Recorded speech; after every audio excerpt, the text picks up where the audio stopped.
Crimea में रूस की मिलिट्री ड्रिल खत्म, रूस ने अपनी फौज को पीछे हटाया। क्रीमिया से रूस के सैनिकों ने वापस लौटना शुरू किया। यूक्रेन के साथ जारी विवाद के बीच रूस का ऐलान।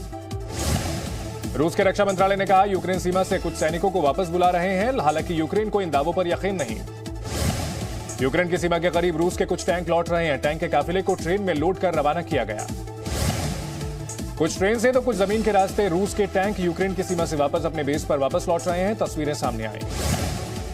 रूस ने अपनी कुछ सैन्य टुकड़ियों को यूक्रेन की सीमा से वापस बेस पर भेजना शुरू कर दिया है। यूक्रेन ने भी दुनिया को दिखाई अपनी ताकत, सबसे बड़ी टैंक प्रदर्शनी का प्रदर्शन किया। यूक्रेन ने खार्किव टैंक फैक्ट्री के खोले दरवाजे, सोवियत टैंकों के लिए जानी जाती है टैंक फैक्ट्री।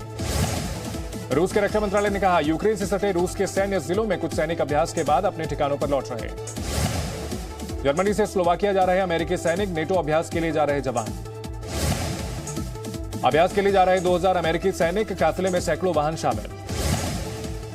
रूस ने सीरिया में अपने हवाई अड्डे पर तैनात किए लड़ाकू विमान, हाइपरसोनिक किंजल मिसाइल के साथ मिग-31 शामिल।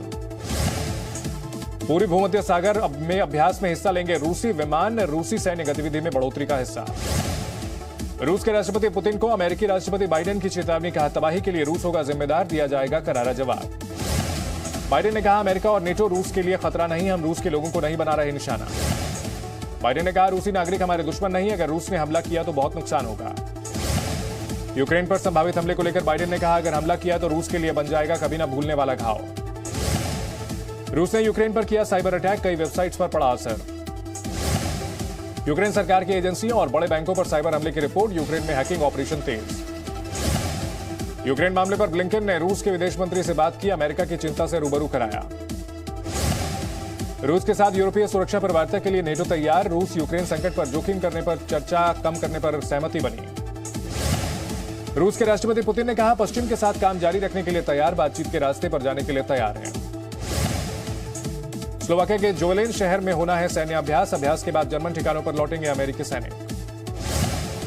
रूस ने सीरिया भेजा हाइपरसोनिक फाइटर जेट, नौसेना अभ्यास के लिए भेजा लड़ाकू विमान। 2000 किलोमीटर दूर के लक्ष्य को भेज सकते हैं किंजल हाइपरसोनिक मिसाइलें, रूस के रणनीतिक हथियारों में से एक।